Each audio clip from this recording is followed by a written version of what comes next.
En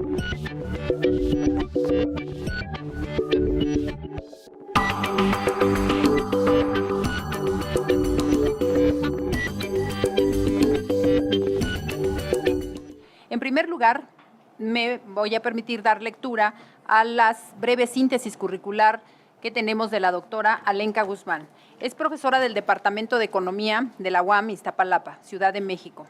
Participa en el programa integrado de maestría y doctorado en Ciencias Económicas de la UAM, donde ha dirigido tesis. Obtuvo su doctorado de Economía Industrial por la Universidad de la Sorbonne Nouvelle París III, París, Francia, en 1999.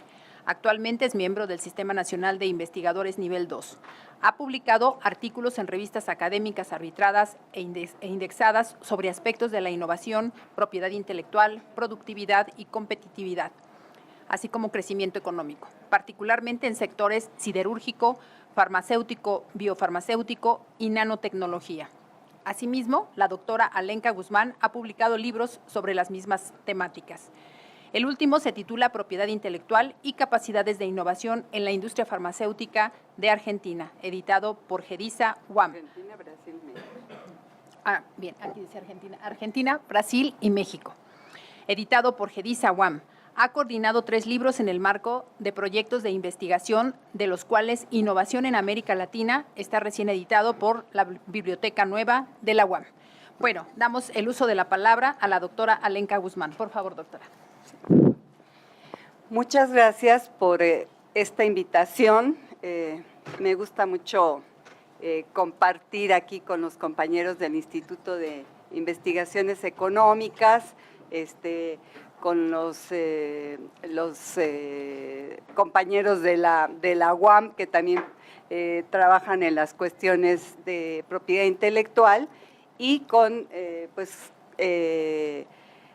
digamos, aquellos que pertenecen al sector farmacéutico. En este caso, ¿quién tienes que esto? Sí, aquí es para avanzar y retroceder.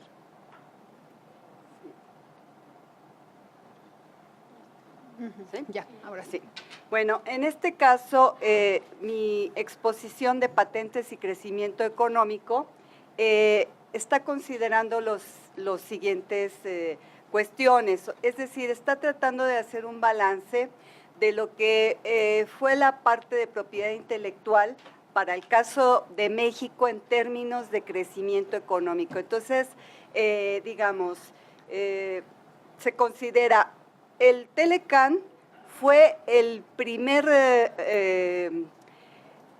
la primera reforma de propiedad intelectual y que antecedió al OMPI con los TRIPS.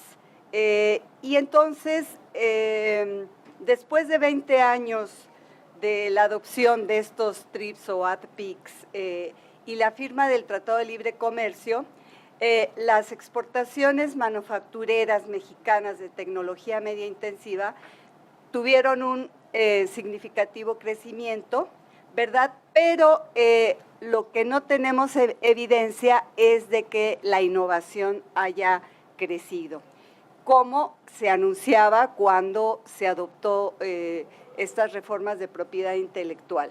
Entonces, queremos analizar cómo, ¿verdad?, estas reformas a la propiedad intelectual y el haberse acordado, firmado el Telecán, pues favorecieron a México.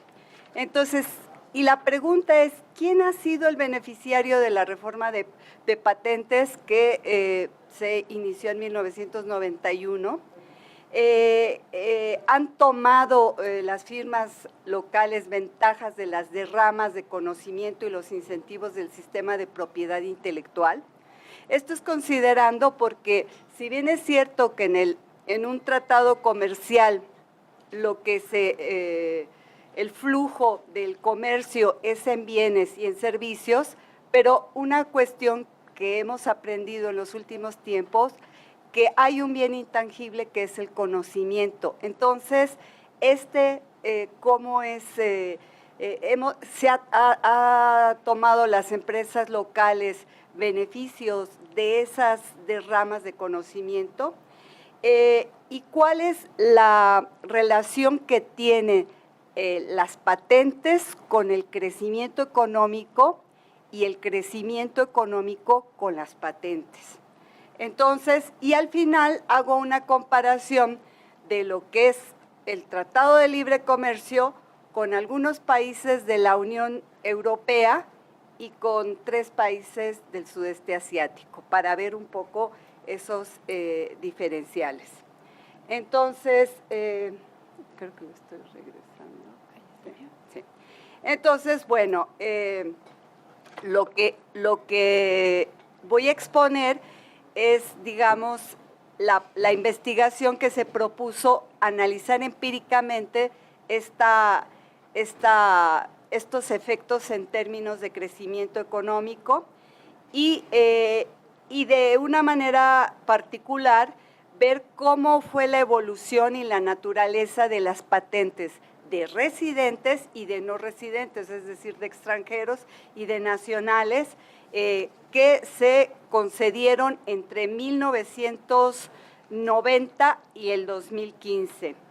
Y además, bueno, pues está la propuesta de ese modelo econométrico y se analiza la dinámica que se ha tenido. Bueno, digamos, dentro de las hipótesis planteamos que contrariamente a que contrariamente las empresas locales han sido marginales para patentar invenciones endógenas, que el crecimiento del número de patentes de residentes mexicanos puede tener un impacto en el crecimiento económico, pero el incremento del PIB podría no tener efectos positivos en un aumento en las patentes, debido a que el gasto que se destina a investigación y desarrollo en relación al PIB es relativamente también marginal y se ha carecido de una política industrial en el país. Y que los enormes beneficiarios de este nuevo sistema de propiedad intelectual en México, que ahora vemos se vuelve todavía mucho más estricto, ha sido para las empresas transnacionales, especialmente las estadounidenses, con enormes regalías y pagos de propiedad intelectual. Y digamos, ahí es mostrar, contrariamente a lo que dice Trump, que los perdedores en el Tratado de Libre Comercio son los Estados Unidos, porque solamente está considerando la parte de los saldos comerciales, pero no está considerando estas ganancias que se obtienen por la propiedad intelectual. Entonces, bueno, yo no me voy a detener digamos, en toda esta revisión de la literatura, pero sí voy a mencionar que se hizo una revisión de diferentes artículos en los cuales se analiza cuál es el efecto que puede tener la propiedad intelectual en el crecimiento económico. Entonces, algunos, ¿verdad?, analizan las partes intermedias del proceso, o sea, el papel que juega el gasto en investigación y desarrollo.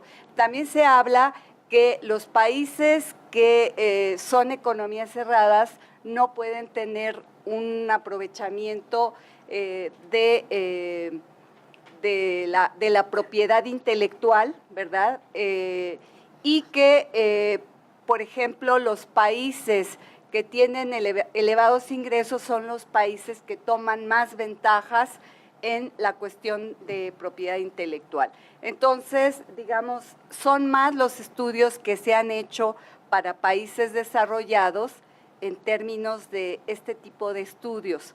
Digamos, también se hacen relaciones acerca de el impacto que tiene la investigación y desarrollo en las patentes y cómo las exportaciones de alta tecnología, de bienes de alta tecnología, pueden favorecer también a la cuestión del crecimiento económico.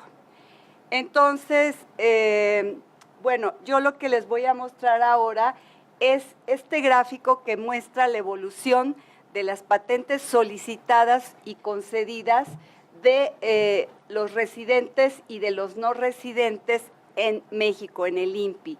Y entonces ustedes pueden ver, ¿verdad?, durante todo el periodo estudiado, que pues México es totalmente marginal y pueden ver cómo, digamos, después de la puesta en marcha de la reforma, de la adopción de los ADPIC, pues va creciendo y todavía va creciendo en los últimos años. O sea, hay una tasa de crecimiento importante de tanto de patentes solicitadas como de patentes no concedidas de residentes.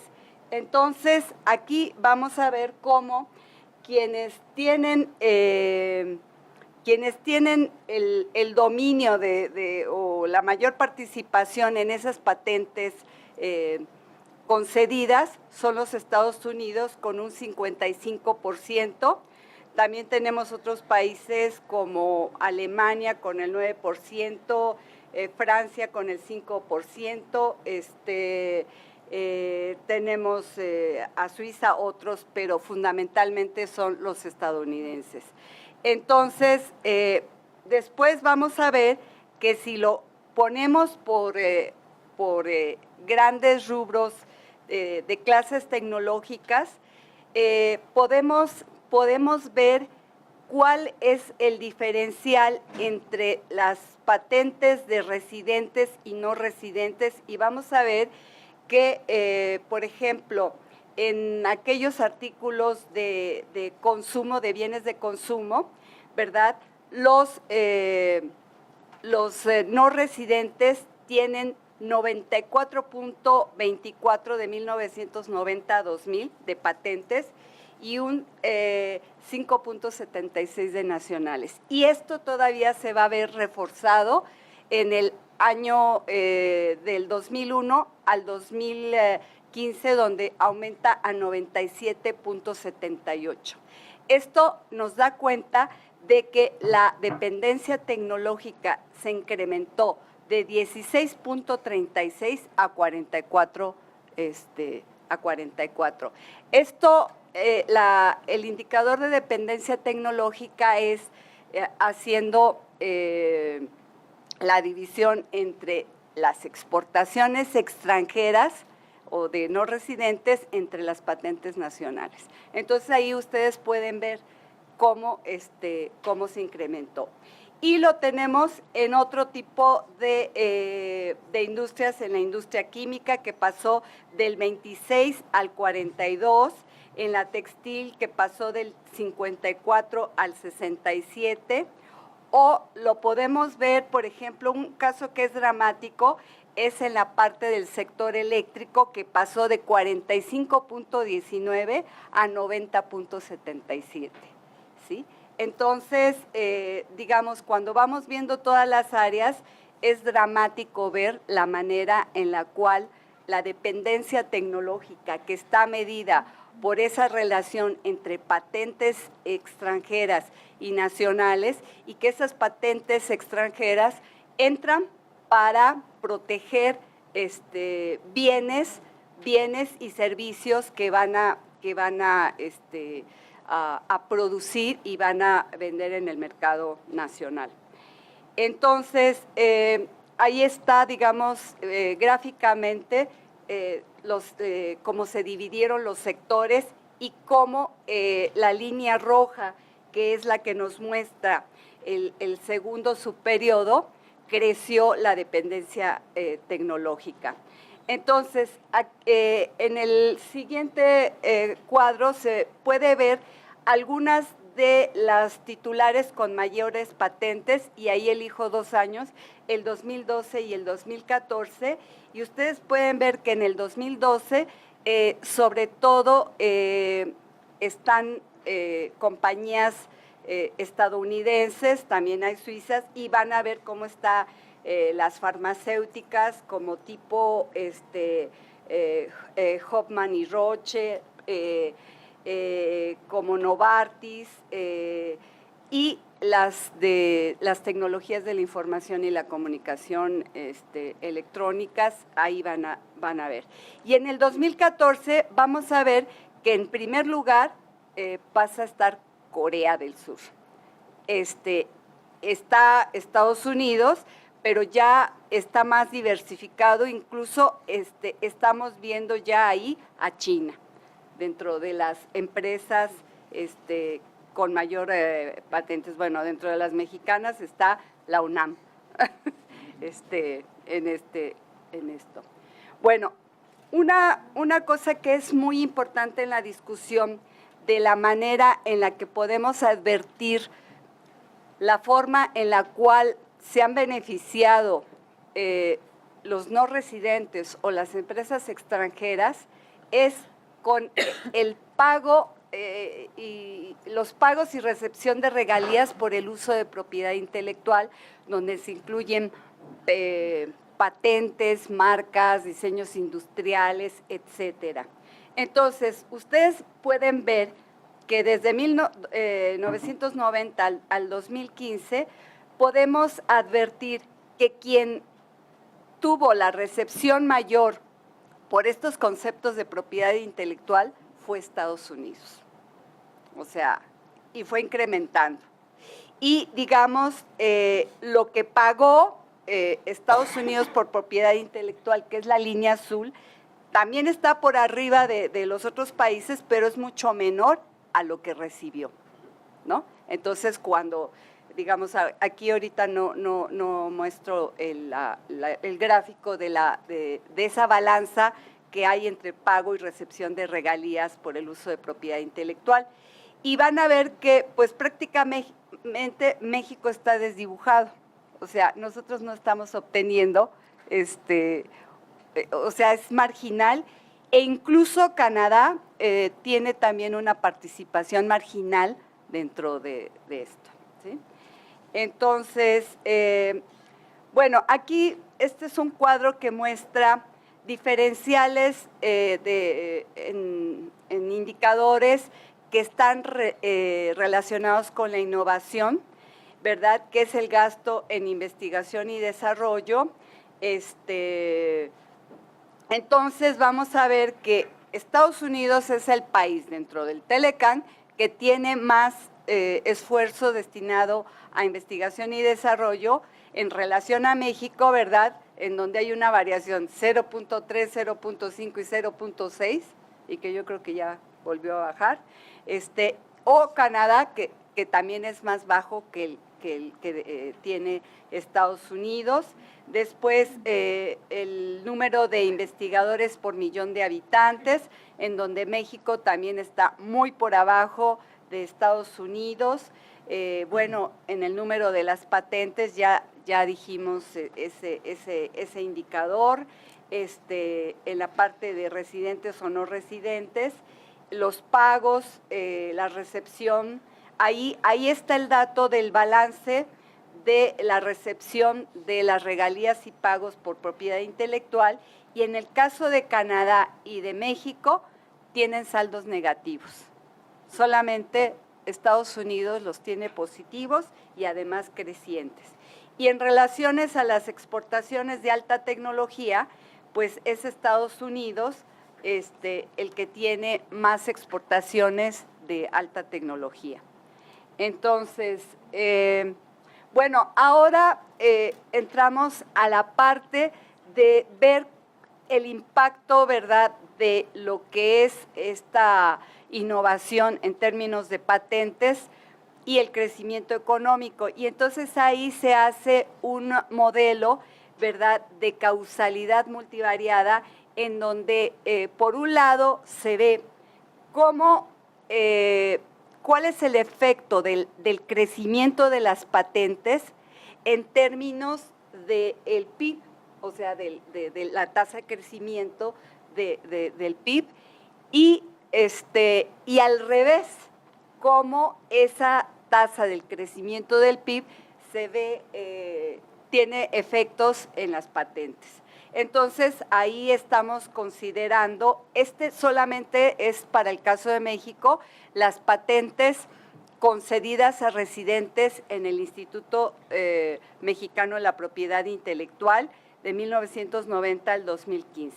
Entonces, ahí tenemos el gráfico que muestra, ¿verdad?, la dinámica de patentes y de crecimiento económico. Ustedes van a ver que la línea que tiene mucho más variaciones es justamente la de patentes, lo cual nos indica que no hay un crecimiento sostenido, que es errático esto de las patentes. A veces cae hasta abajo, sube, está así como todo zigzagueante. Y digamos, el crecimiento económico, y esto son datos trimestrales para poder tener el número de observaciones adecuadas. No me voy a detener a explicar esto, ¿verdad? Estos son algunos de los resultados, las pruebas, y ahorita voy a comentar, ¿sí? Sobre todo en los gráficos, estos resultados. Aquí lo que nos muestran estos 4 gráficos es la manera en la cual se pueden detectar por diferentes fases en las que hay. Primeramente, vamos a encontrar que sí hay un efecto de las patentes en el crecimiento económico, aunque el número sea muy bajo y la actividad sea muy errática, pero sí hay un efecto.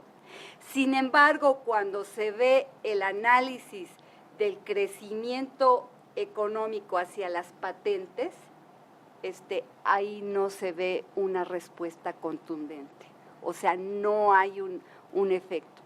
Entonces, esto nos lleva a reflexionar acerca de por qué no. Es decir, y ahí podemos ver que una de las razones que nos podría estar explicando este fenómeno es que en México no se ha incrementado el esfuerzo en investigación y desarrollo, que esto nos permitiría poder tomar provecho de los flujos de conocimiento científico y tecnológicos que están circulando por estos flujos comerciales.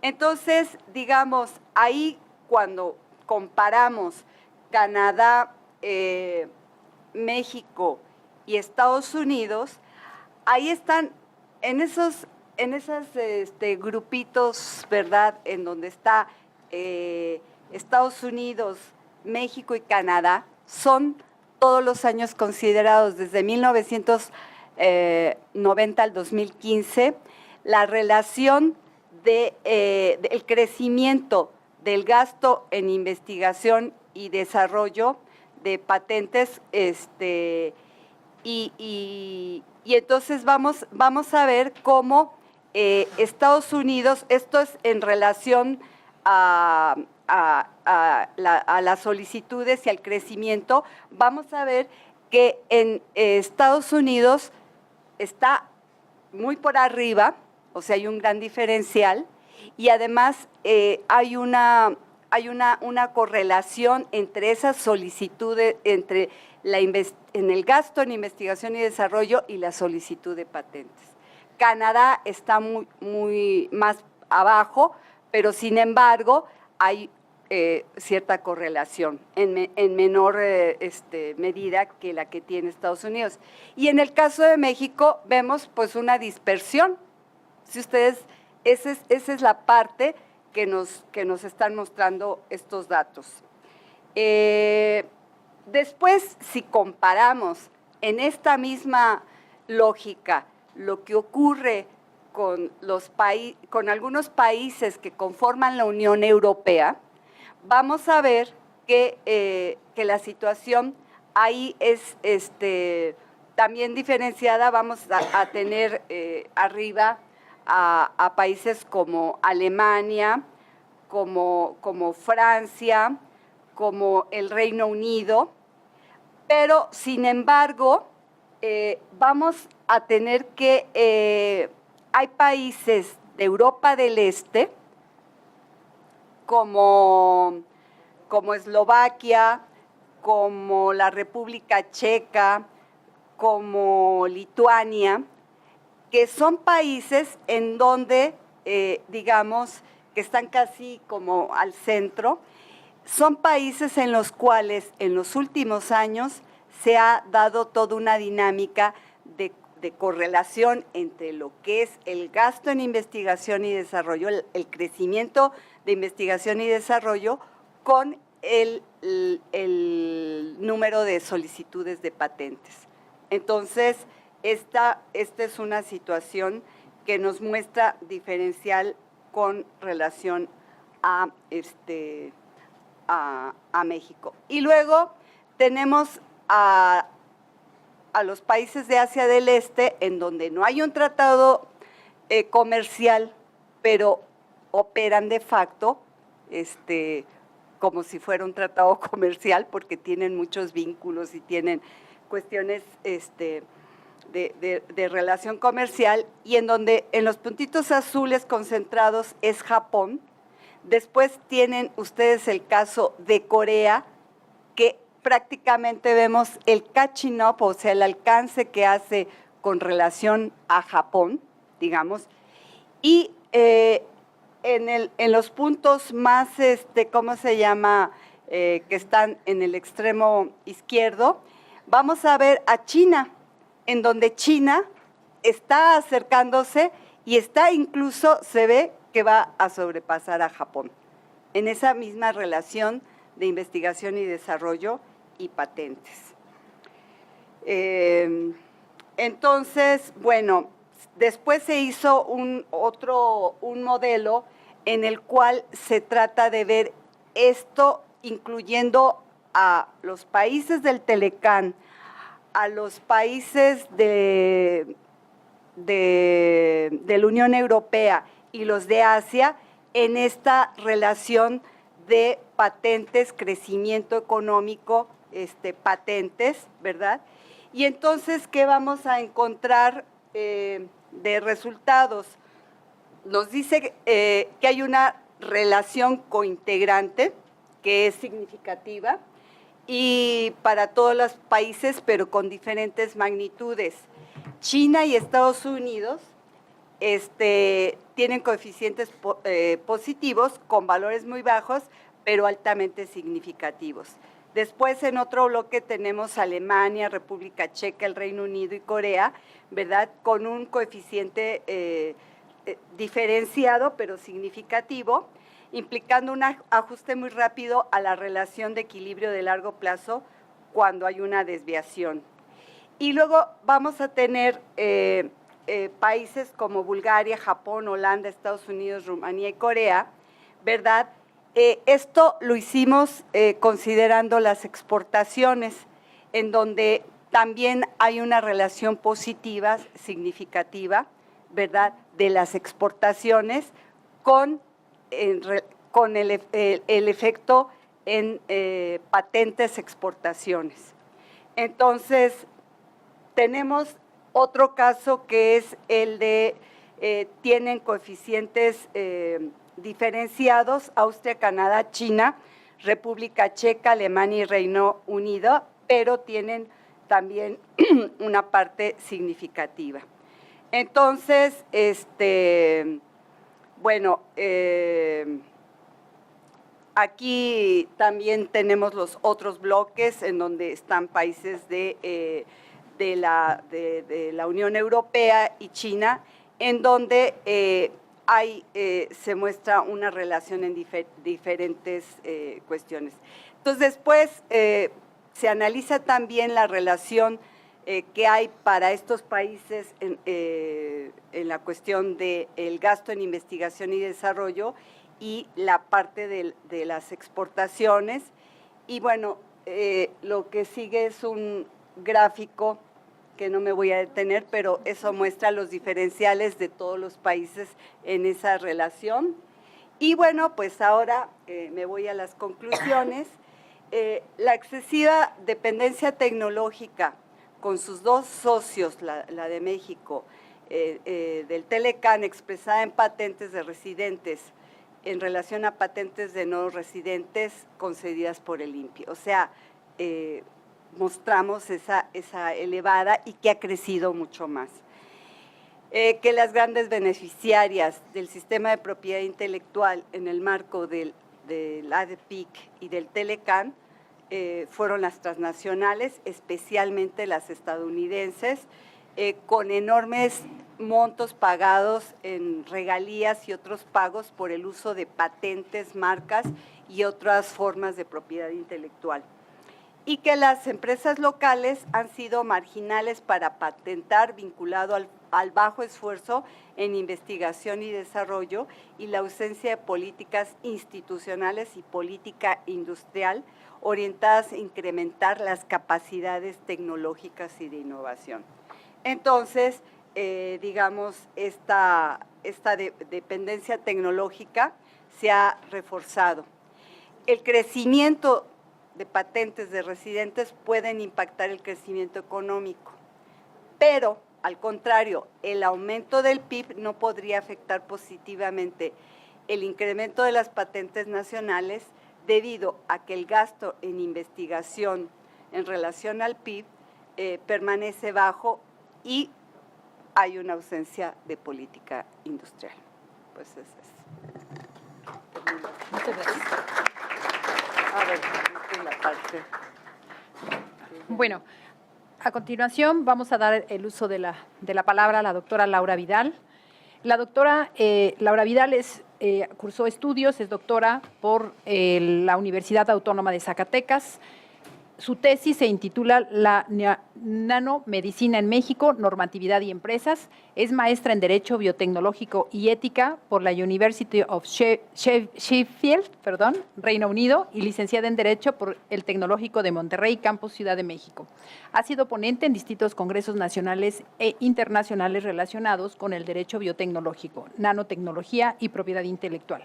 Ha sido abogada consultora en despachos en materia de propiedad intelectual, patentes, medicina legal, nuevas tecnologías, energías renovables y medio ambiente. Asimismo, ha publicado artículos en revistas académicas arbitradas e indexadas sobre aspectos de regulación de nanotecnología, innovación, propiedad intelectual e industria farmacéutica.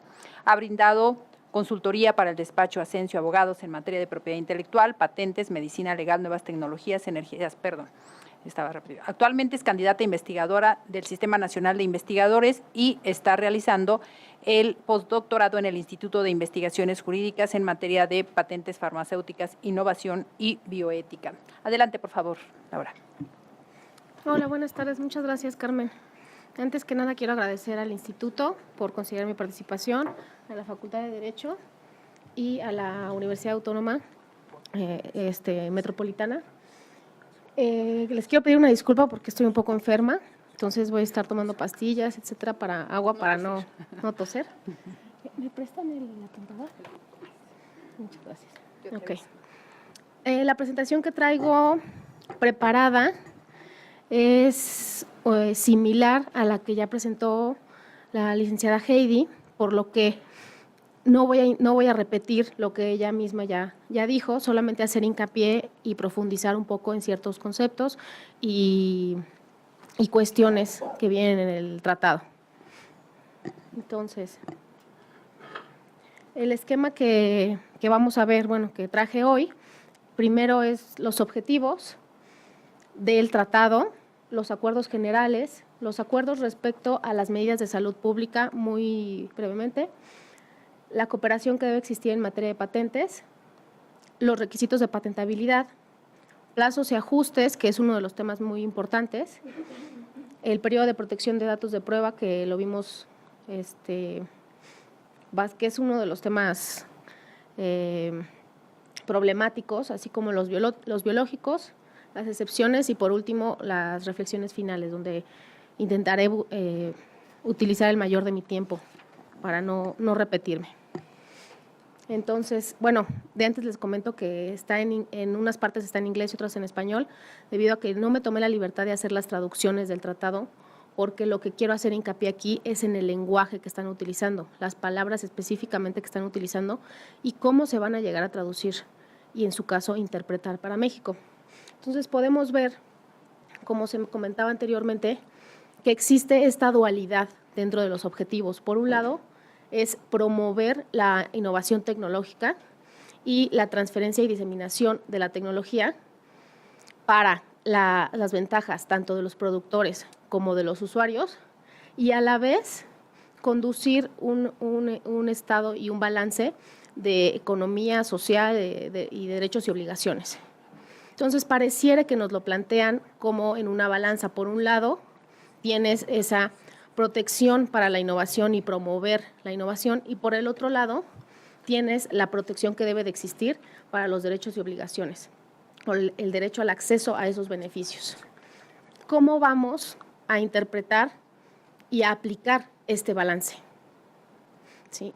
El tratado nos dice en ciertas medidas para dónde se inclina la balanza, como la protección de datos, pero en otras partes queda ambiguo, queda muy vago, muy sin saber qué es lo que se puede hacer. Entonces, el siguiente artículo perdón, dice que dentro de los entendimientos que debe de haber respecto de este capítulo, habla nuevamente de promover la innovación y la creatividad, de facilitar la difusión de información, el conocimiento y la tecnología, de promover la competencia y los mercados abiertos, mercados eficientes y abiertos. Sin embargo, podemos ver que un mercado de libre competencia específicamente para la propiedad intelectual no existe. No se busca una libre competencia, sino se busca un mercado regulado y acatado por ciertas normas, cosa que no ocurre cuando hablamos de otros sectores, bueno, dependiendo, ¿no? El automovilístico, etcétera. Entonces, aquí quiero hacer también hincapié en que se incluye, y la misma terminología habla de los stakeholders, los right holders, los proveedores de servicio, los usuarios y el público. Estos son nuestros actores. Esto es a quién va dirigido el tratado. Sin embargo, como muchas de las partes a lo largo del tratado no se vuelven a mencionar. ¿Sí? Lo podemos ver más adelante. Después, como les comentaba de manera muy superficial, el tema de las medidas en relación a la salud pública, lo único que dice es que, bueno, cada estado tiene el derecho de determinar qué se considera una emergencia nacional, por ejemplo, pero no entra más a detalle, bueno, cómo vamos a interpretar esta medida de emergencia nacional, cómo va a afectar, en este caso en específico, a la propiedad intelectual, etcétera, ¿no? Si existen licencias obligatorias y demás. El siguiente es lo que viene siendo la cooperación en materia de propiedad de patentes y el trabajo compartido, por decirlo de una manera. Establece que se requiere mejorar la calidad y la eficiencia de los sistemas de registros de patentes.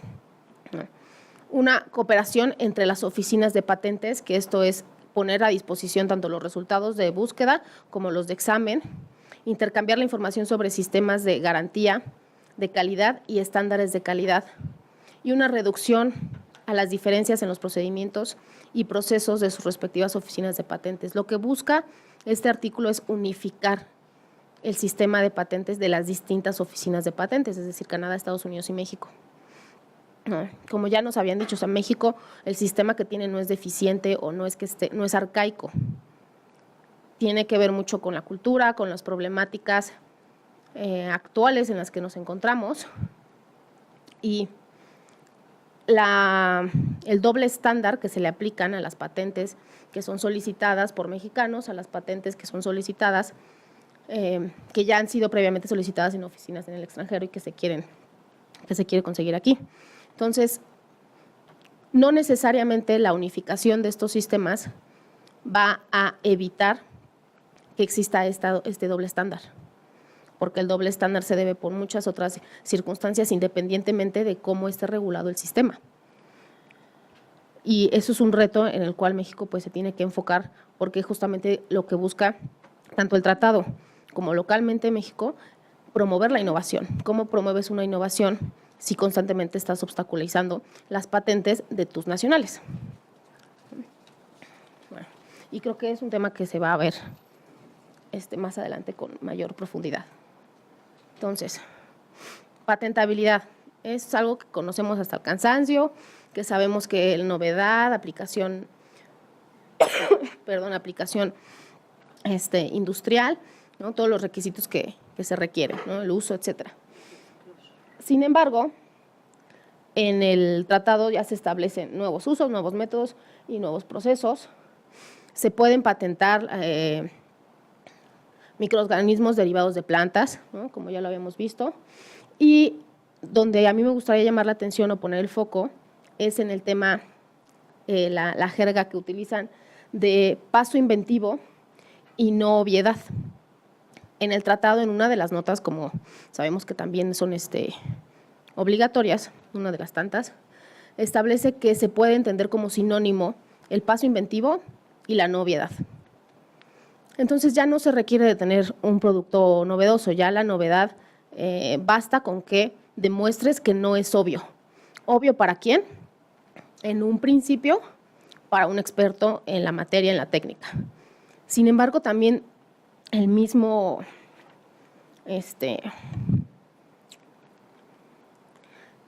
tratado establece que tiene que ser no obvio tanto para una persona experta, hasta abajo, o para una persona que que no sea experto, tiene conocimiento de la técnica anterior.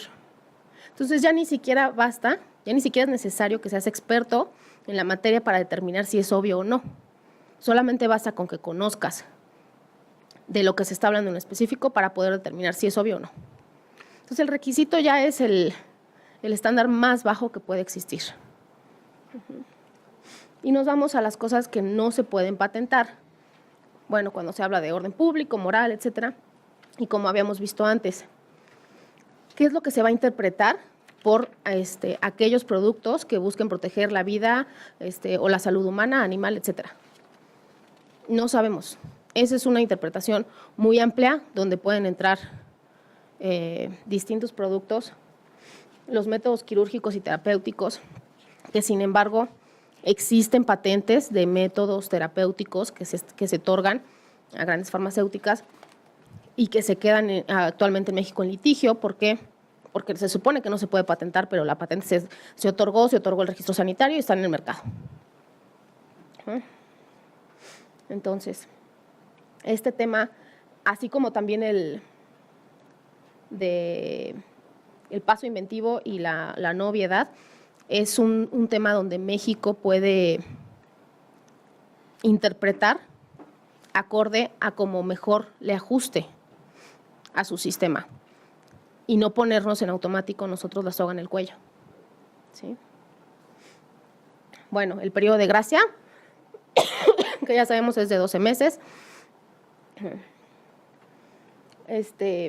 El periodo por retraso injustificado, ¿no? que es como había mencionado Heidi, todos estos plazos no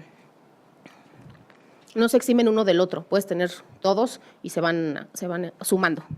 En este caso es un ajuste del plazo por una demora injustificada cuando se otorga el registro sanitario.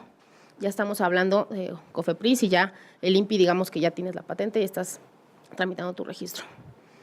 Dice todo el mundo, bueno, está bien, COFEPRIS normalmente no se toma más de 5 años, no se toma más de 2 años, ¿no? No lo consideramos como que va a haber una extensión a la exclusividad.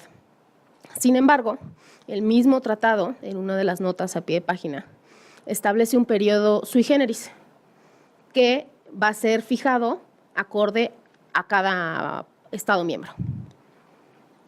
¿Qué es este periodo? No sabemos. ¿Cuándo se puede fijar? No sabemos. La establece que, bueno, para compensar la demora injustificable o no razonable, Sin embargo, nuevamente este es uno de los puntos donde México se puede poner la soga al cuello y decir, bueno, ¿cómo? Yo no estoy, como sé que COFEPRIS se toma el tiempo, más de, no sé, 201 año, etcétera, para hacer para otorgar el registro, entonces de antemano voy a otorgar 2 años de periodo por ajuste de demoras, ¿no?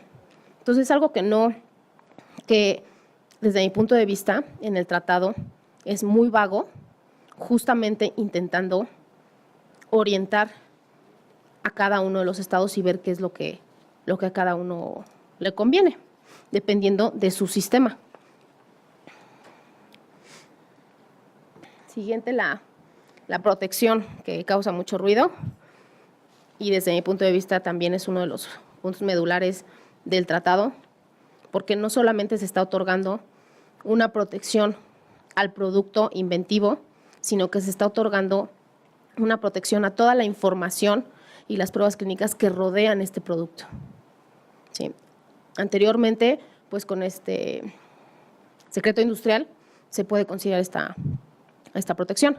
Sin embargo, para muchos productos, en específico para patentes farmacéuticas y biotecnológicos, se tiene que dar a conocer esta información para poder garantizar la seguridad y la eficiencia del medicamento. Por lo tanto, pues deja de ser un secreto industrial, cosa que podían conservar cuando se hablaba de genéricos. Entonces, se inventa esta figura donde establece que toda la información que sea dada a conocer para conseguir la eficiencia y para demostrar la seguridad y la eficiencia tendrá una protección, en principio, de 5 años para patentes farmacéuticas, como ya lo vimos, de 10 años para biológicos y de 3 años cuando se trate de nueva información clínica de un producto farmacéutico que previamente ha sido aprobado. Entonces, ya digamos que tú como farmacéutica o como laboratorio dices cuál te conviene y en cuál te ajustas, dependiendo de qué producto estés intentando introducir al mercado, ¿no? Biológicos, como vemos, son 10 años. ¿Qué es un biológico? Ya nos lo habían dicho que la traducción, en este caso hice una traducción, es muy amplia. ¿Por qué? Porque incluye virus, suero terapéutico, toxina, antitoxina, vacuna, sangre, componente o derivado de la sangre, producto alergénico, proteína o producto análogo para uso en seres humanos, para la prevención, tratamiento o cura de una enfermedad o afección, ¿no? O sea, todo. No sé qué más podría entrar ahí, la verdad. Y la protección. Vimos farmacéuticos 5 o 3 años, biológicos 10 años. El periodo anterior en Estados Unidos, antes de este tratado, es de 12 años y estaba en negociaciones para reducirse a 7 años. Evidentemente, con la entrada en vigor de este tratado, pues ya esa negociación es absurda. En la Unión Europea es de 11 años, ahorita vamos a ver cómo se computan, y en Canadá y Japón es de 8 años. ¿Sí? En la Unión Europea, y que creo que este esquema es algo puede ser útil para ser copiado en México con este nuevo tratado, tienes 8 años donde tu información, donde la información es exclusiva. Los siguientes 2 años tienes protección en el mercado, pero ya se pueden empezar a realizar las aplicaciones genéricas, es decir, ya puedes empezar, en el caso mexicano, con COFEPRIS, a pedir tu registro.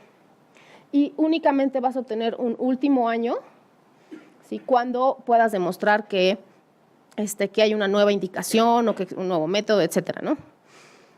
Y de esa manera, de entrada tienes 10 años, pero de facto tienes 10 años. Quiere decir que, como bien habían dicho, en el 11º año ya está entrando tu genérico o tu biosimilar al mercado, y no 12 años o 14 años, dependiendo del tiempo que tome hacer las pruebas de biocompatibilidad. Esta puede ser una forma de aplicar lo que ya viene en el tratado. Entonces, podemos ver que aun cuando el tratado es muy específico y señala cada uno de los puntos a contener en nuestra legislación en materia de propiedad intelectual, da un espacio para poder interpretarlo y para poder adaptarlo a nuestra normativa. Y también, bueno, con la carta de buenos deseos, ¿no?, que tenemos. Las excepciones, como ya lo vimos, aquí en lo que, perdón, lo que me gusta hacer hincapié es que dentro de las excepciones se plantea el interés legítimo de terceras partes, ¿no? Sin embargo, no sabemos quiénes son las terceras partes, ni qué es lo que se considera por ese interés legítimo, ¿no? Entonces, nuevamente puede ser también otra carta de buenos deseos, ¿no? Pero que México podría aprovechar y utilizar en su beneficio. Y por último, las reflexiones finales que me quedan. Primero, el objetivo de este tratado es elevar los estándares globales. En específico, para la materia que yo veo, es en propiedad intelectual, ¿no? Sin embargo, como les mencionaba, existe una doble protección. Por un lado, la invención y por otro lado, una protección a la información de pruebas, datos, ensayos clínicos y preclínicos. ¿Por qué es necesario, en específico en materia de biotecnología, o lo que nos dicen de por qué es necesario esta doble protección? Es porque en biotecnología la duración del beneficio económico se asocia a la exclusividad de datos. Ya no se trata de una exclusividad de poder explotar la patente, sino de que las otras personas, le hace terceros o otros laboratorios, no utilicen la información que a ti te costó mucho trabajo, los exámenes y pruebas clínicas desarrollar, a su favor para introducir al mercado un biosimilar. Esa es la información que a nosotros nos dicen y que, por lo cual se justifica esta protección de datos, ¿sí? Ahora les planteo, la protección de datos es una medida excesiva. Estamos protegiendo lo mismo por desde dos frentes. Y evidentemente va a haber un retraso a la entrada al mercado de productos biosimilares, ¿no? Van a aumentar los precios de los medicamentos y esto puede incrementar las desigualdades, y más en un país como México. Ahora les pongo la foto de un magneto de un nanosensor, porque desde mi punto de vista es a donde se debe de dirigir el debate en México. Ya tenemos la normativa en biotecnológicos, en biológicos, ya ahora sí que nosotros solitos nos fregamos. Bueno, ¿qué vamos a hacer con este tipo de dispositivos que son, a la vez de que son dispositivos médicos, son para tratamientos y están protegidos por patentes y por diseños? En este caso es un dispositivo con un nanosensor que detecta si tiene células de VIH, con saliva, con sangre, etcétera, ¿no? Un examen que pueda hacer el médico en ese momento. Perdón. ¿Cómo vamos a proteger este tipo de tecnología? ¿Sí? ¿Hacia dónde vamos dirigidos? Este tipo de tecnología que cumple con los estándares de un biotecnológico, pero va más allá porque se está hablando de tanto de un compuesto químico como de un dispositivo sanitario. ¿Cómo lo vamos a proteger? Y sería todo. Gracias. Muchas gracias. Muchas gracias, Laura. Y bueno, ahora le damos el uso de la palabra a Gustavo Alcaraz Hernández y antes me permito leer una breve síntesis curricular.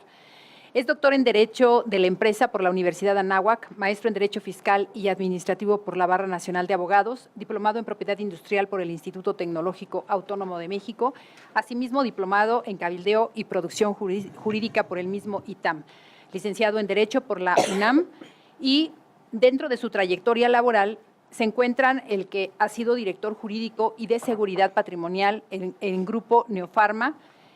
Es autor de publicaciones especializadas en el tema de propiedad industrial, farmacéutica, como lo es la necesidad de licencias obligatorias en materia de medicamentos en México, en propiedad intelectual y farmacéutica, hacia una política de Estado coordinado por el doctor Manuel Becerra.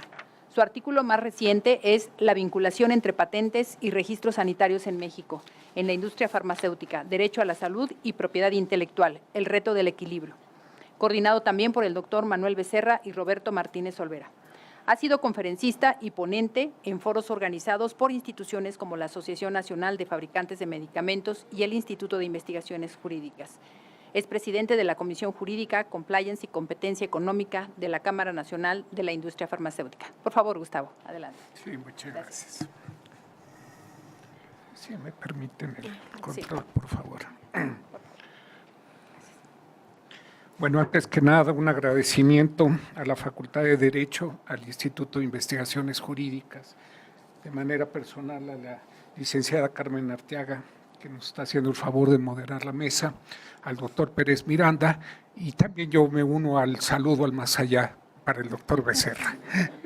Un saludo afectuoso, doctor, donde quiera que esté. Hoy en la mañana despertamos con algunas de las noticias de interés, varias, está muy dinámico, ¿verdad?, el ambiente, pero me llamaba la atención el nombramiento que se había hecho del doctor Jesús Seade como subsecretario para América del Norte por parte de Relaciones Exteriores.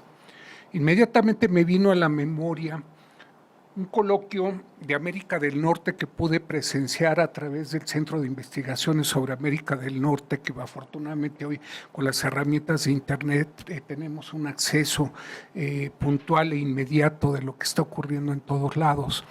Y el doctor Jesús Seade se refería a que su participación activa en el tratado, en el TEMEC, que es el tema que nos ocupa, había sido verdaderamente muy restringida, que él había tenido una participación activa en temas de excepción cultural. Y se lamentaba, por supuesto, de el fallido del fallido resultado que se tuvo para la industria farmacéutica mexicana, privilegiándose los intereses de la industria estadounidense en detrimento, claro, de la salud de los nacionales. Yo creo que este es un tema de reflexión, por eso intitulé mi ponencia en este sentido, porque no debemos de olvidar que son estos los foros académicos los que nos permiten una reflexión sin cortapisas, con una libertad amplia de expresión y de poder expresar las ideas, y que luego pues, no es tan fácil ya cuando está uno en el servicio público el poderlas compaginar. Yo creo que ese va a ser el reto que va a tener el doctor Seade, ¿verdad?, de poder justificar y darle fuerza a sus comentarios vertidos. Pues bien, el INCAS en el Tratado de México, Estados Unidos, Canadá, se vuelve un aspecto muy importante, al igual que otros más, pero yo me quiero referir de manera específica a él, porque es la primera vez que en un tratado México firmante se incluye esta figura. Ya el tema de patentamiento de medicamentos, las patentes farmacéuticas se había incluido en el CPTPP en aspectos específicos, como nos comentaba Heidi Limber, quedó suspendidas sus aplicaciones. Por voz del propio secretario de Economía, en las reuniones del cuarto adjunto, nos decía que la salida de Estados Unidos impedía otorgar un margen tan amplio de protección a los demás países sin estar él involucrado. Esto nos animó en un principio, pero posteriormente la reanudación y la prisa que han tenido para formalizar este contrato, pues evidentemente ya en el tema del recuento, pues los resultados no son todos favorables, ni para la salud ni para la industria farmacéutica establecida en México. Quiero comenzar refiriendo, para poder entender adecuadamente la figura de vinculación o linkage, ¿cuáles son los tipos de medicamentos que la Ley General de Salud establece? En México, la Ley General de Salud prevé medicamentos innovadores que serán también denominados de referencia a lo largo de la legislación y normatividad. Luego refiere a los medicamentos genéricos y a los medicamentos biocomparables. Esto es muy importante porque los medicamentos denominados innovadores o de referencia son aquellos que la autoridad sanitaria reconoce e impone como estándar para efectuar pruebas de bioequivalencia y biodisponibilidad por parte de todos los solicitantes de registros sanitarios que quieran convertirse en un genérico o en un biocomparable en un momento determinado. Así las cosas, en la norma actual de farmacovigilancia, pues es la que establece, norma oficial mexicana 177, establece la obligación que se tiene de cumplir con la seguridad, calidad y eficacia que deben de contener todos los medicamentos. Y los medicamentos genéricos, lo que tenemos que hacer es compararnos con ellos, únicamente en su biodisponibilidad, en su bioequivalencia. Podemos ser un margen muy pequeño de más 0.5, uno arriba, uno abajo, pero tiene que ser el comportamiento exactamente igual. Esto evidentemente pues rompe con uno de los grandes mitos de que los genéricos no sirven, campañas que se están reforzando hoy en día, evidentemente como estrategias de comercialización por parte de los multinacionales. Cuando ustedes escuchen de un medicamento genérico es exactamente igual al medicamento innovador. De otra manera no podría estar en el mercado. Entonces esto es muy importante porque la Secretaría de Salud a través de COFEPRIS refiere, y ha sido un trabajo en el que hemos estado participando como industria farmacéutica de manera muy cercana para poder determinar aquellos medicamentos que sean de referencia. La palabra innovador podría sugerirnos que son los productos patentados, pero no es exclusivamente eso. Hay medicamentos genéricos que al estar solos en el mercado, ya bien porque se retiró el innovador o se venció la patente, se convierten en medicamentos de referencia. Entonces, este es un aspecto muy importante que se tiene que referir de manera muy clara cuando hacemos las solicitudes de los registros sanitarios. El registro sanitario es el documento que expide la COFEPRIS, la Secretaría de Salud, y que sin él no se puede comercializar un producto.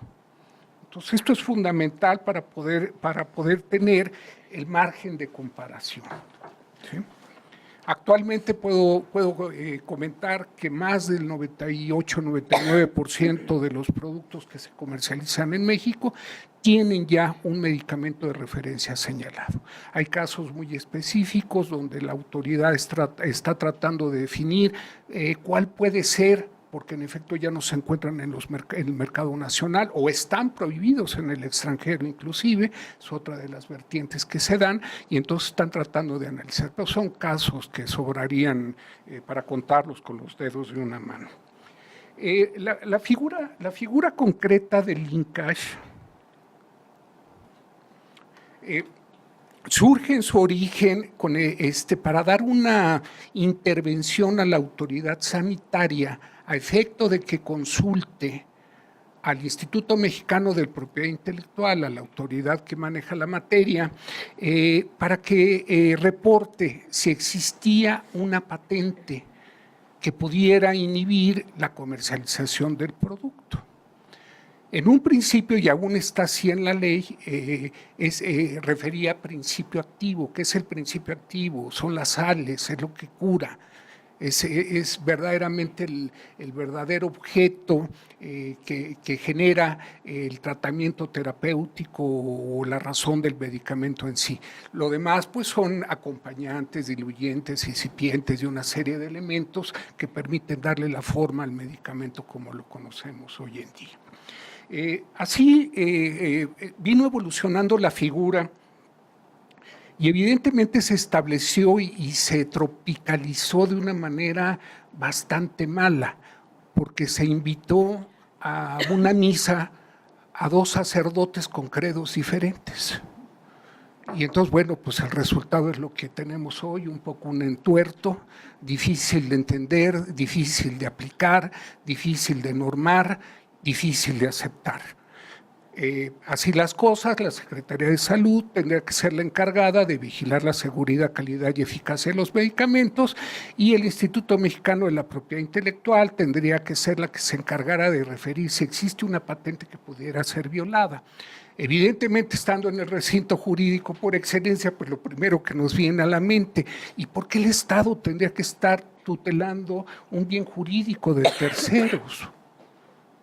Bueno, esto ha sido cuestionado mucho en materia de propiedad intelectual. ¿Por qué se arrogó esa facultad? ¿Qué efectos pretendía? Bueno, había dos que son los que se mencionan, que son uno, el dotar de certeza jurídica a los titulares de la propiedad intelectual, y dos, el poder coadyuvar como una flexibilidad, y aquí me acordé del maestro Correa, de las flexibilidades fallidas del TRIPS, ¿verdad? Por supuesto, esta es una de la que fue tropicalizada de manera muy inadecuada, y surgió esta situación. Bueno, pues ¿cómo opera? Opera con una solicitud que hacemos, un preformato que llenamos, un formato de consulta intragubernamental que prellenamos o que damos los datos, los solicitantes de un registro sanitario. COFEPRIS la recibe a través de una ventanilla, un proceso específico, y llena determinados datos en un formato y se la dirige al INPI. El problema que tienen estos formatos es que ni son claros, ni tienen la información indicada o necesaria para poder determinar si en efecto estaríamos ante la posibilidad de violar una reivindicación patentaria. El segundo de los problemas que tiene es que se ha olvidado que el efecto fundamental que se tiene es para medicamentos genéricos, no es para productos nuevos. Los productos nuevos no tienen, ellos realizan sus estudios clínicos propios y realizan todo su proceso, por lo cual no requieren ni violan ninguna patente, pero esto para efecto de poderlo evitar los medicamentos genéricos en el beneficio que da, por supuesto, la información de patentes.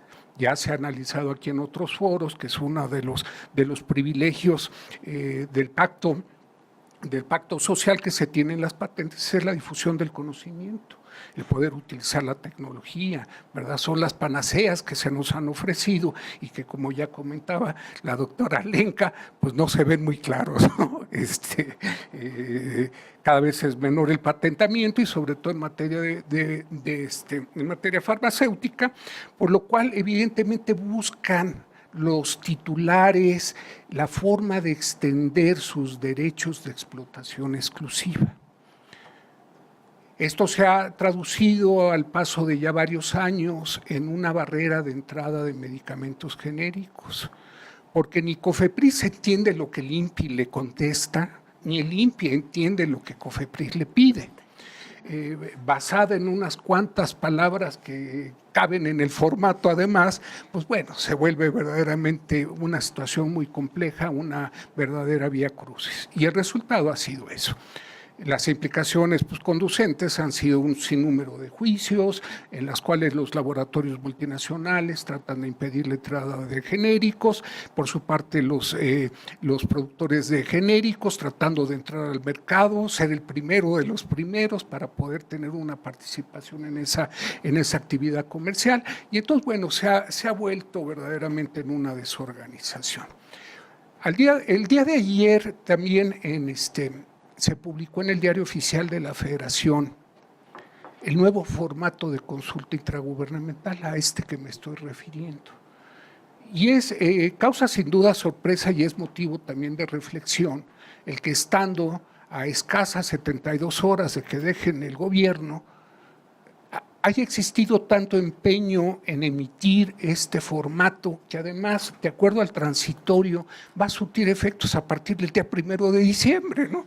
Entonces, bueno, como que no entiende uno de qué se trata, a ver, ahí te encargo en lo que te acomodas y en fin, ¿no? Pero esta es la tristeza jurídica y normativa en la que estamos viviendo, ¿no? Y entonces muy importante referirlo, este formato no aporta absolutamente nada, si bien es cierto ahora incluye una posibilidad de que los laboratorios interesados acrediten que no violan una patente, pues se vuelve muy difícil, como se ha comentado a lo largo de este día, porque se tiene que referir cuál es realmente la patente que puede estar protegiendo en un momento determinado un derecho.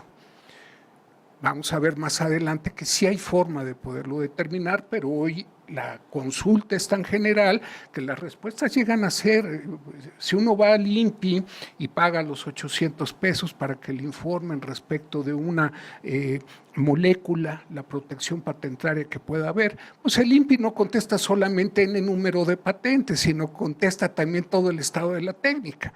Entonces nos da una respuesta de más de 5,000 datos que verdaderamente, bueno, se vuelve imposible el poderlos ir seleccionando.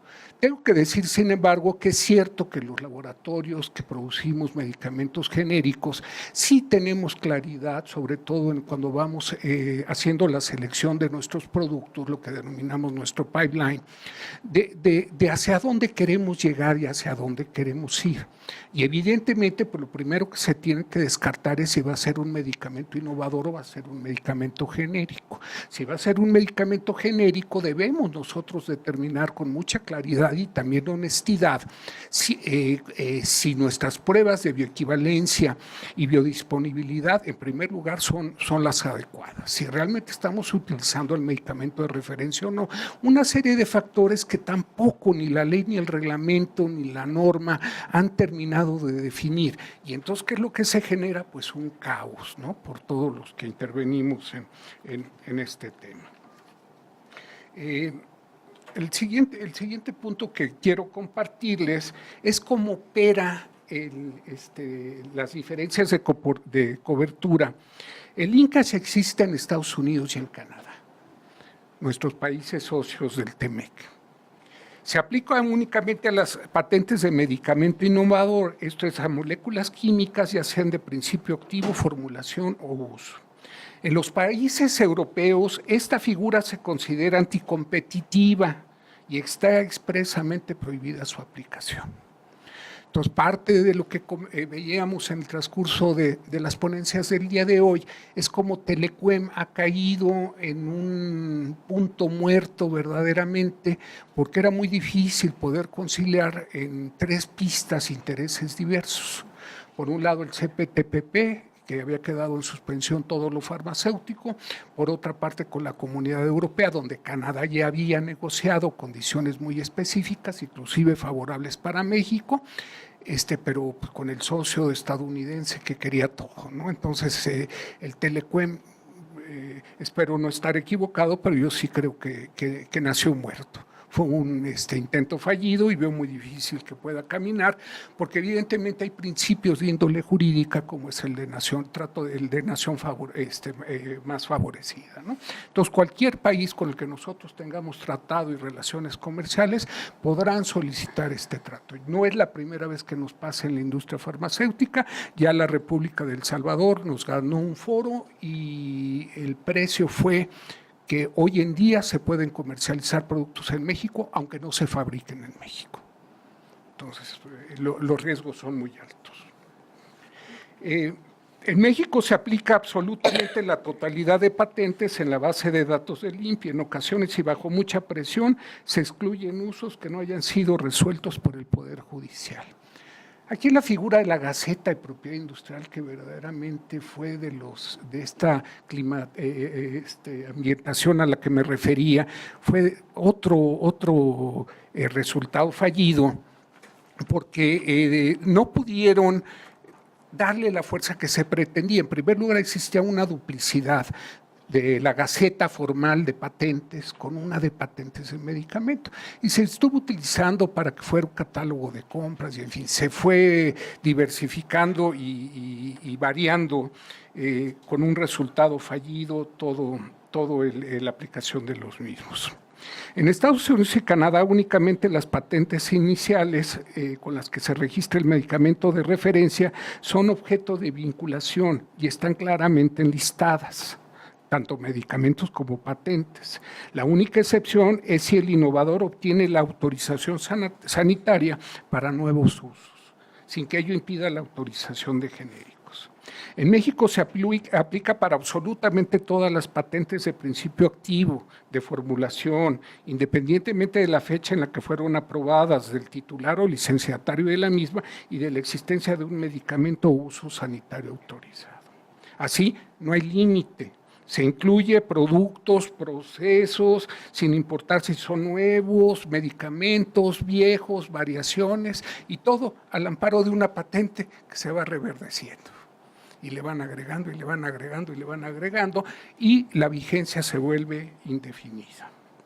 En Estados Unidos y Canadá, los fabricantes de genéricos pueden retar las patentes iniciales bajo los supuestos de que o no son válidas o el genérico se desarrolló por vías ajenas a la de los alcances de la patente.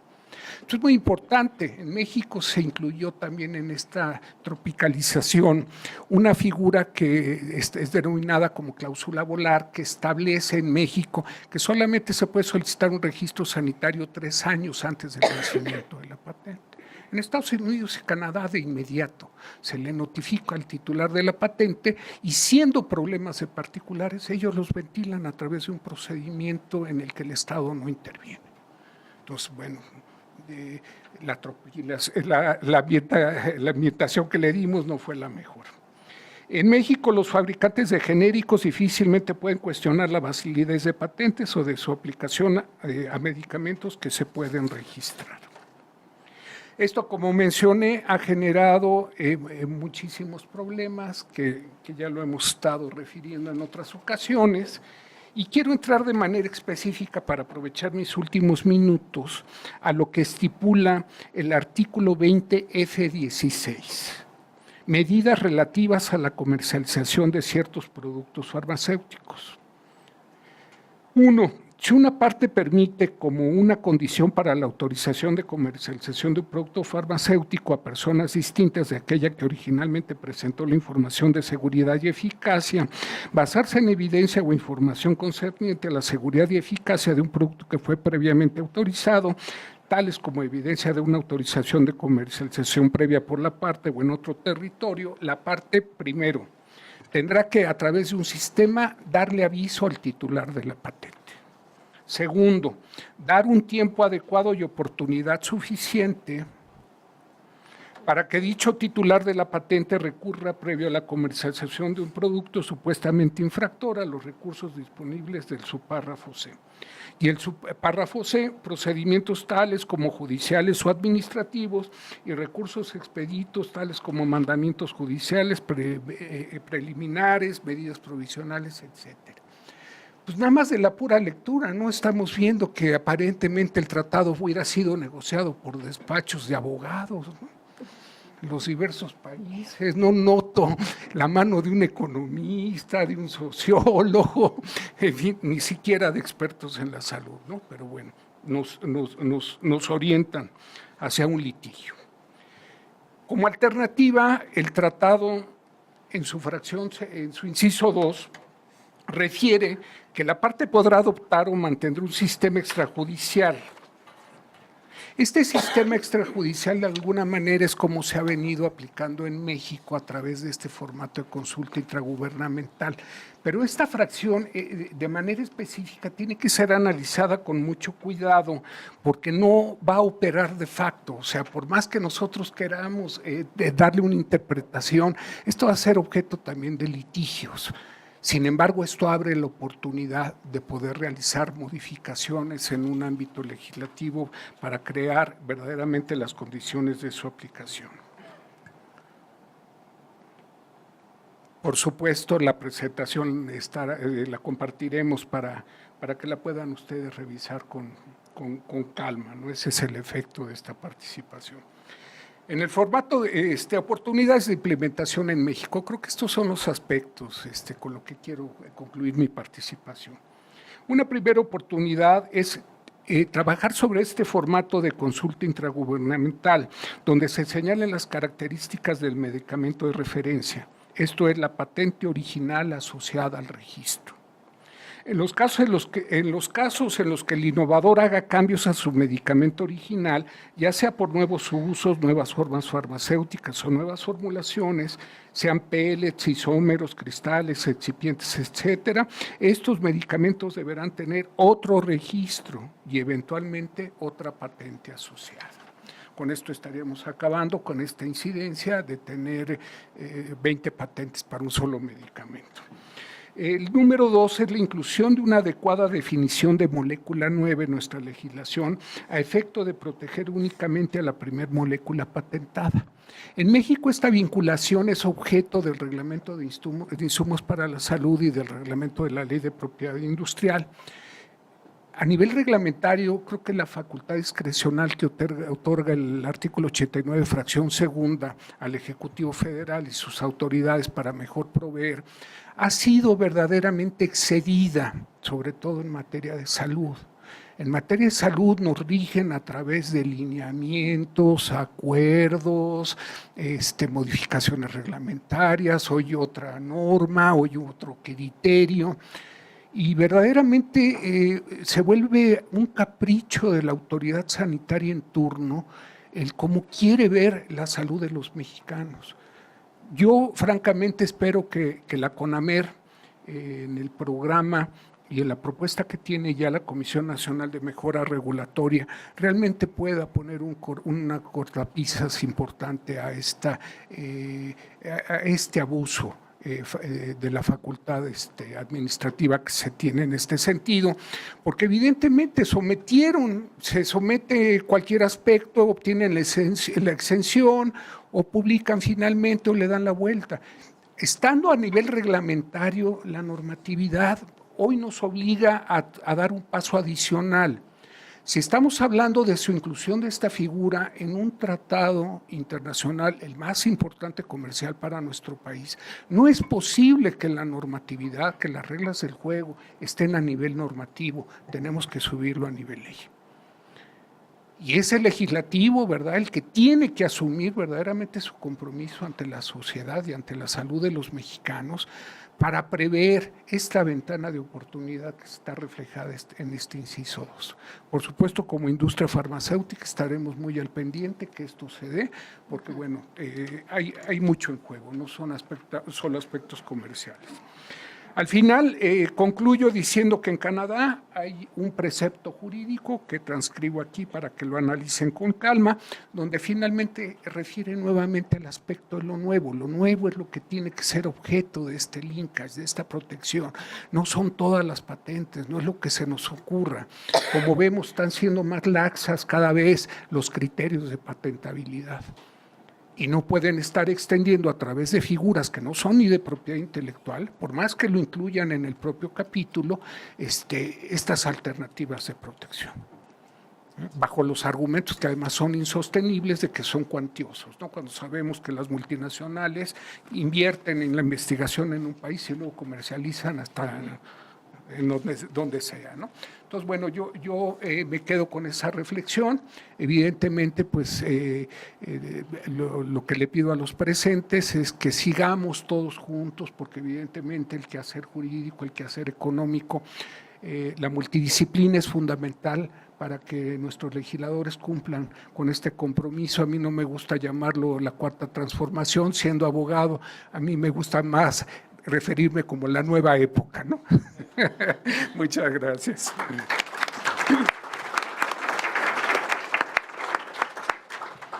Bueno, pues muchas gracias, Gustavo. Y vamos para concluir. Yo quisiera hacerle a cada uno también de los expositores alguna pregunta, alguna observación y quisiéramos escuchar sus comentarios con la atenta súplica de que sean breves porque ya estábamos en el tiempo y después daremos paso a algunas preguntas. En el orden en el que participaron a la doctora Alenka Guzmán, yo quisiera pedirle que abunde un poquito y conocer su opinión, porque la conclusión más importante, una de las conclusiones más importantes de su exposición es que, a final de cuentas, los beneficiarios del sistema de propiedad industrial, concretamente en México intelectual, podríamos decir, son las empresas transnacionales, son las empresas extranjeras que son las que más patentan. Pero, ¿qué hay de nosotros? Si bien es cierto, tenemos un recurso asignado para innovación, para investigación en ciencia, para desarrollar en nuestro país, realmente la asignación de esos recursos o las áreas a las que se está asignando el recurso está dando los resultados que tal vez como sociedad estamos esperando. Esto es, si hay en verdad pocos recursos asignados, las instituciones que están desarrollando tecnología ciertamente presentan un número de patentes, no necesariamente son las que obtienen, pero ¿qué hay de la explotación? No es en realidad algo que tampoco nosotros como mexicanos estamos utilizando, estamos aprovechando el sistema. Creo que no es malo, creo que no tenemos un sistema de propiedad intelectual en general malo, pero nosotros mismos tampoco lo estamos utilizando. ¿Qué nos comentarías al respecto, por favor? Sí, yo creo que el esfuerzo destinado a la investigación y desarrollo es bajo. O sea, y esto en términos comparativos del monto del PIB en relación a, el monto del gasto en investigación y desarrollo en relación al PIB. Entonces, digamos, son medidas comparables entre los países.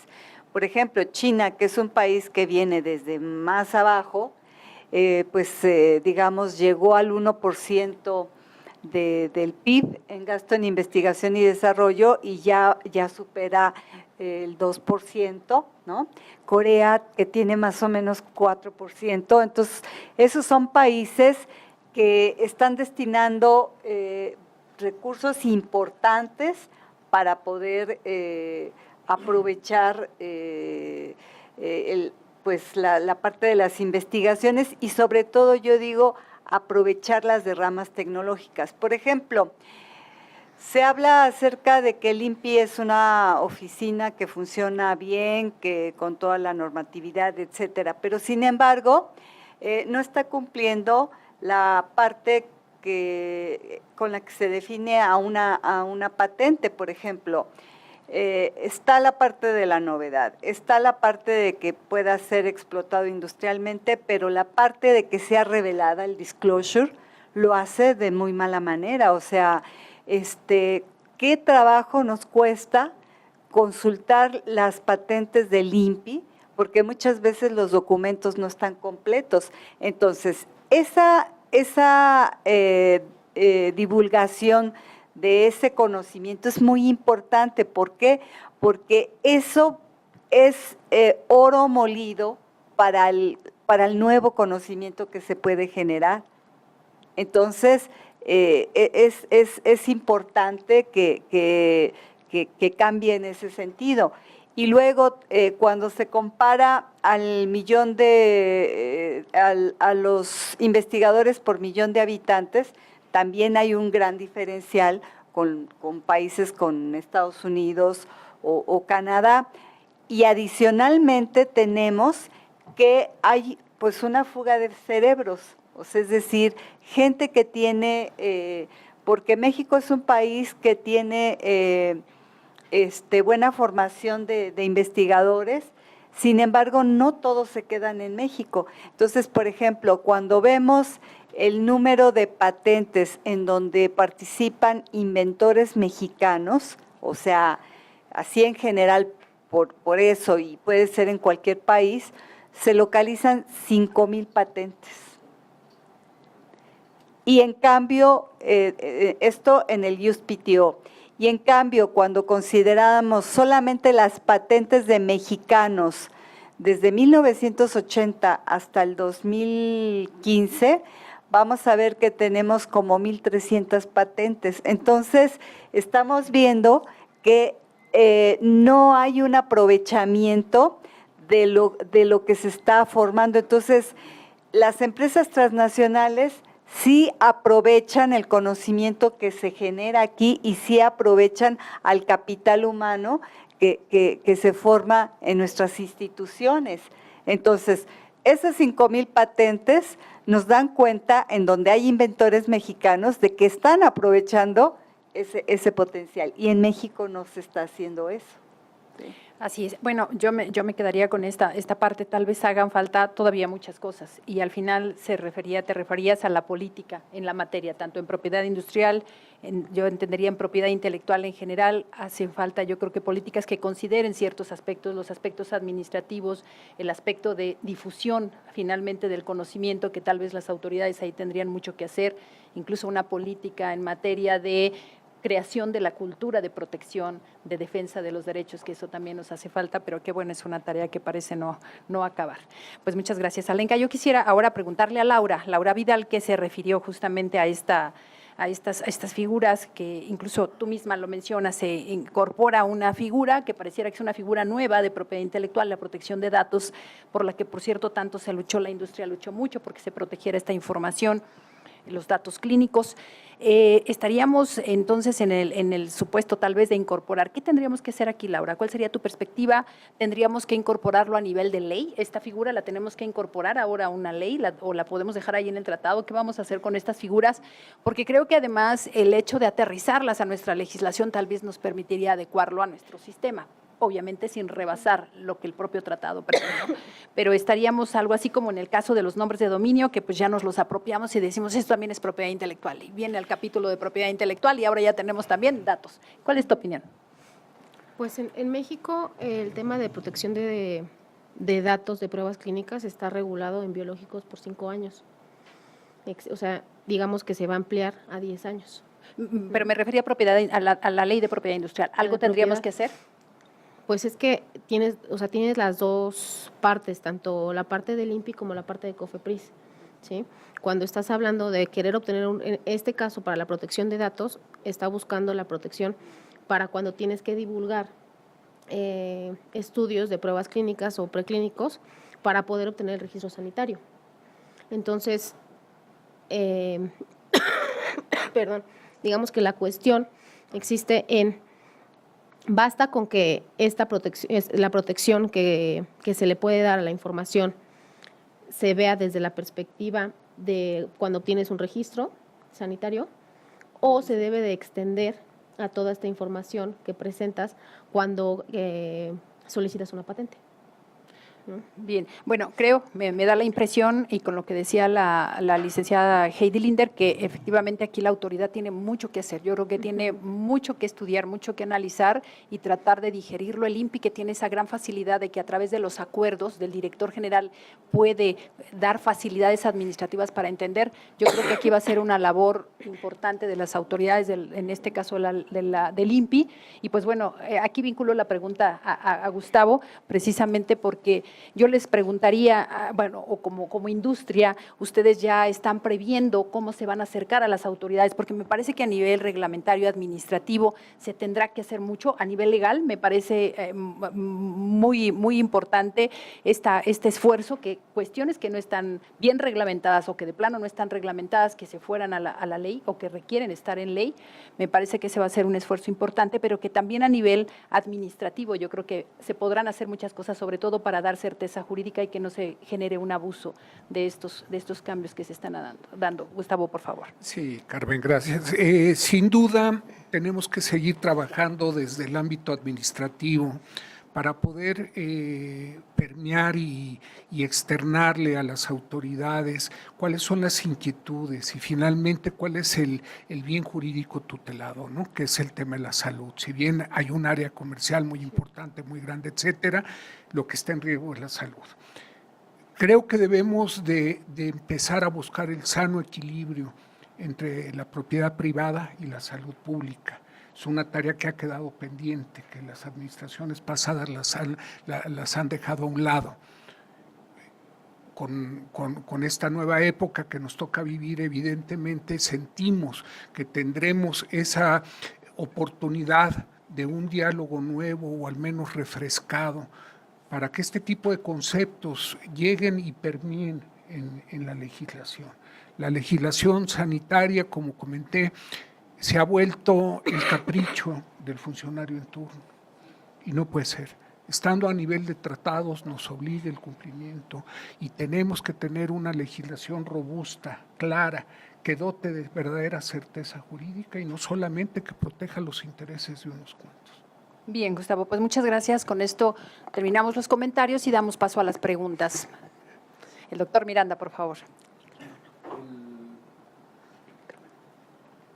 Muy breve. Gustavo, a ver, yo creo que todos por amabilidad, muchos por amabilidad han dicho que la legislación sobre propiedad industrial es muy buena y que el INPI es muy bueno. Yo creo que los dos son malísimos, es decir, que las dos normas son muy malas, ¿no? Y los que han dirigido el INPI peor todavía. Entonces, mi pregunta es muy concreta, es, ¿tú crees que podría funcionar un consejo como tiene CONACYT? ¿No? Pues yo recuerdo que lo propusimos mucho y al final nos hicieron caso después de muchos años, ¿no? Que no podían aprobar la planeación de CONACYT, el Plan Nacional de Ciencia y Tecnología, los que nunca habían estudiado el problema, que eran los secretarios que integran la Junta de Gobierno. Y se creó un consejo, ¿no? ¿Tú crees que se podría hacer algo así en el INPI, ¿no? Que, además de reformar, ¿no?